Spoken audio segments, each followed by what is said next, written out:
निवेदक न्यूज मध्ये आपले मनपूर्वक स्वागत। आजची मुख्य बातमी।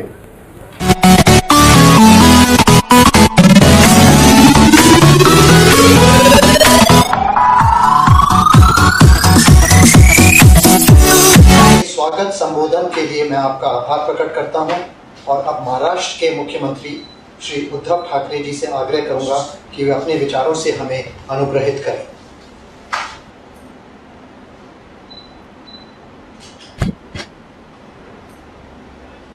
प्रधानमंत्री जी, हर्षवर्धन जी, ममता दीदी, योगी जी, हमारे राज्य मंत्री जी है, सभी अधिकारी वर्ग है और सभी को मेरा नमस्कार। प्रधानमंत्री जी, मैं आपको धन्यवाद देना चाहता हूं। तुमचा मी आभारी आहे क्योंकि आपने ये सुविधा महाराष्ट्र में, उत्तर प्रदेश के लिए और बंगाल में हमें प्राप्त करा दी, जिसकी बहुत ही आवश्यकता आज की स्थिति में और आज के दिनों में थी और है। हम सभी पिछले कुछ दिनों से कोरोना के साथ लड़ाई लड़ते आ रहे हैं। कितने दिन तक लड़ाई चलेगी कोई अनुमान इसका नहीं लगा सकता, लेकिन जैसे हर्षवर्धन जी आपने कहा कि हमारे हाथ में कुछ ऐसा हथियार नहीं है जो हम लड़ाई में कोरोना के साथ लड़ने के लिए हमें सफलता दे सकता है। हमारे हाथ में सिर्फ टेस्टिंग और क्वारंटाइन, आइसोलेशन और जो भी हमारे हाथ में दवाई आती है, हर एक पेशेंट को उसके जो भी सिम्टम्स है उसके अनुसार हमें उपचार करना पड़ रहा है। प्रधानमंत्री जी, हम जब लड़ रहे हैं, मतलब मैं ऐसे मानता हूं कि पूरा विश्व एक मानो कि जैसे एक प्रयोगशाला हो गया है। ट्रायल और ट्रायल, अब तक कुछ हाथ में आया नहीं है। वैक्सीन पेपर में और न्यूज में दिखाई दे रहा है, लेकिन शायद इस वर्ष के अंत तक या अगले वर्ष की शुरुआत तक हाथ में आने की संभावना कम है या संभावना है। दवाइयां तो कुछ पता नहीं है। और इसी में मैं एक दो विनती आपको करना चाहता हूं। जैसे आप भी आपने कहा हर्षवर्धन जी की ये टेस्टिंग के कारण दिल्ली में भी काफी सुधार आया है। हमने तो ये चीज मुंबई में कुछ दिन पहले से शुरू की थी, चेस द वायरस। मतलब है कि वायरस किसी व्यक्ति तक पहुंचने से पहले हम पहुंच जाते हैं और उसका ऑक्सीजन हो या कोमॉर्बिडिटी चेक कर अगर आवश्यकता हो तो उसको क्वारंटाइन में ले जाते हैं और कोमॉर्बिडिटी हो तो उसके अनुसार ट्रीटमेंट दी जाती है और ऑक्सीजन भी दिया जाता है। और इसीलिए हमने पिछले महीने से प्रधानमंत्री जी महाराष्ट्र में प्लाज्मा थेरेपी का एक बड़ा सेंटर कहिए या सुविधा उपलब्ध करा दी है। प्लाज्मा दिया जा रहा है क्योंकि माना जाता है कि पिछले 100 साल से जब भी कोई पैंडेमिक आता है और अपने हाथ में कोई ऐसी दवाइयां नहीं रहती है तो जिस मतलब जैसा भी वायरल है या बैक्टीरियल हो तो ये बीमारी जिसको होकर वो ठीक हो जाता है, ऐसे पेशेंट के शरीर में एंटीबॉडी तैयार हो जाती है। तो वही लेकर उसका प्लाज्मा लेकर अगर हम किसी पेशेंट को देते हैं तो ठीक होने की संभावना काफी अच्छी होती है। और इस प्रयोग में मैं कहता हूं कि काफी सफलता महाराष्ट्र में मिल भी रही है और बड़े पैमाने पर हमने ये जो प्रयोग है हमने शुरू किया है। आज जैसे इस लैब का हम और अपग्रेडेशन कर रहे हैं। जब शुरुआत हुई थी मार्च में तो मेरे महाराष्ट्र में सिर्फ 2 ऐसी लैब थी, लेकिन हर्षवर्धन जी मैं आपको भी धन्यवाद देना चाहता हूं। मार्च से लेके आज तक 2 दिन पहले ही मैंने महाराष्ट्र में 130वां लैब जिसका लोकार्पण किया है। टेस्ट भी काफी बढ़ाई है। बाकी सारी रिपोर्ट्स तो आपके पास मुझसे ज्यादा, मतलब मेरे से पहले आपके पास आ जाता है, कितने पेशेंट है, कितने एक्टिव केसेस है वगैरह वगैरह, तो इसमें मैं नहीं जाना चाहता।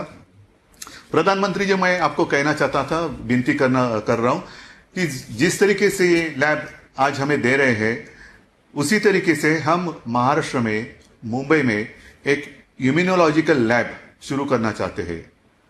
तो आपकी मदद, आपका आशीर्वाद और सहायता लगेगी। एक लैब और रिसर्च सेंटर इसलिए हम करना चाहते हैं। अब तो सब पूरा विश्व कोरोना कोरोना कोरोना कोविड-19, जहां भी देखो, न्यूज़पेपर खोलो, टीवी शुरू करो, कोविड कोविड कोविड। क्या इस वायरस का हमला अचानक हुआ है?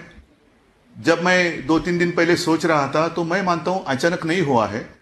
पिछले 8-10 सालों में इसके इंडिकेशंस हमें जरूर मिल रहे थे, पूरे विश्व को मिल रहे थे, लेकिन हम इंसान ऐसे हैं कि अपने ही इसमें क्या व्यस्त रहते हैं, कहीं और यहाँ वहां देखने का हमें मौका हो तो भी हम देखते नहीं है। पिछले 10 साल में कई सारे वायरस आए, सार्स आया, N1H1 आया, निपा, जिका, इबोला, ये वो, लेकिन नसीब है हमारा कि वो एक एक इलाके में सीमित रहा। तब हमने ये कभी सोचा नहीं था कि इस तरीके का वायरस आ सकता है जो पूरी दुनिया को पॉज मोड पर डाल सकता है, लेकिन आ गया। अब हम ये देख रहे हैं, या हमारी आशा है कि जल्द से जल्द इस स्थिति से हम बाहर जरूर निकलेंगे। आपका नेतृत्व सक्षम है, हम भी सब लड़ रहे हैं, नई नई जो भी उपलब्धियां आ रही है आप हमें दे रहे हैं, सब हो जाएगा। ये मैं मानता हूं आखिरी वायरस नहीं होगा। जिस तरीके से पिछले 8-10 साल में एक वायरस आ रहा है, भले कोरोना निकल भी जाए तो भी कुछ ना कुछ आते ही रहेगा, 2 साल के बाद, 3 साल के बाद, 5 साल के बाद, और इसीलिए हमें हमेशा के लिए तैयार होना चाहिए, तैयार रहना चाहिए। आज जैसे हमारी भागदौड़ हो रही है सब जगह, जैसे हमने मुंबई में जंबो फैसिलिटी, फील्ड हॉस्पिटल्स तैयार की। चाइना, ठीक है, सब कहते हैं चाइना ने 15 दिन ट्रीटमेंट होगी और हो सके तो वैक्सीन भी हो सकता है वहां पर, तो ऐसी लैब और हॉस्पिटल हम बनाने जा रहे हैं। तो उस वक्त आपकी सहायता और आपकी मदद जरूर लगेगी, और मैं एक हक के साथ आपके पास मांगूंगा कि प्रधानमंत्री जी हमें ये चाहिए, और मुझे भरोसा है कि आप जैसे आज हमें ये दे रहे हैं वैसे सिर्फ मुंबई के लिए नहीं, अन्य हमारे देश के राज्य है वहां भी ये सारी चीजें हम करेंगे। दूसरी बात यह है, आप ही ने कहा था और हम सारे अब कह रहे हैं कि कोरोना के साथ जीना सीखना होगा, कोरोना के साथ जीना होगा। ठीक है, आज भी हम लॉकडाउन में हैं, मास्क लगाकर घूम रहे हैं। कुछ लोग कहते हैं लॉकडाउन कब तक चलेगा, लॉकडाउन निकालो, ये करो वो करो।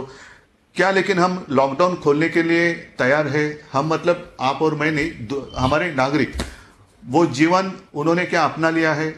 तो इसीलिए मैंने जैसे मुंबई में और पूरे डिस्ट्रिक्ट में अच्छे डॉक्टर्स का एक टास्क फोर्स बनाया है, वैसे ही उसी तरह मैंने हमारे महाराष्ट्र में सूचना दी है हर गांव में कोरोना के लिए, मराठी में कहते हैं ना कोरोना दक्षता समिति, एक कमेटी होगी, अपने आप गांव वालों की कमेटी होगी, जहां जाने माने कुछ हस्तियां रहेगी, गांव की रहेगी, हर पार्टी के होंगे, हर धर्म के होंगे, मजहब के होंगे, जो एक दूसरे का ख्याल रखेगी।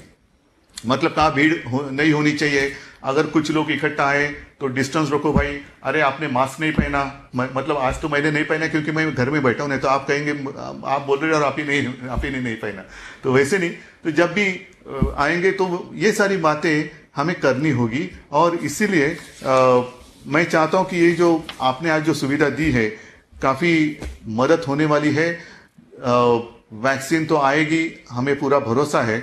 सिर्फ आखिरी विनती मैं करता हूं आपको, हर्षवर्धन जी, पहले शुरुआती दिनों में हम सारे चीफ मिनिस्टर ने आपको तंग किया था, हमें पीपी किट नहीं मिल रहे, N95 नहीं मिल रहे, अब तो मिल रहे हैं, आपकी ओर से आप दे रहे, लेकिन इसकी मर्यादा सिर्फ सितंबर तक है।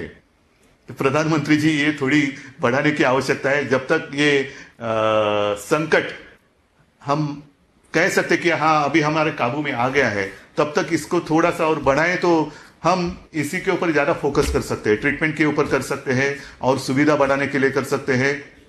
तो ऐसी सारी बातें हम कर सकते हैं।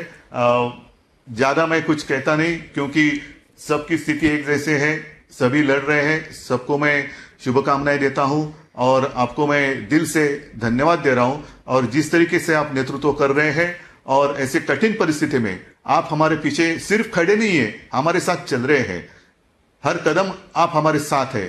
तो यही साथ, यही सब जो बल आहे ते असंच आपल्याकडनं मिळत राहू द्या।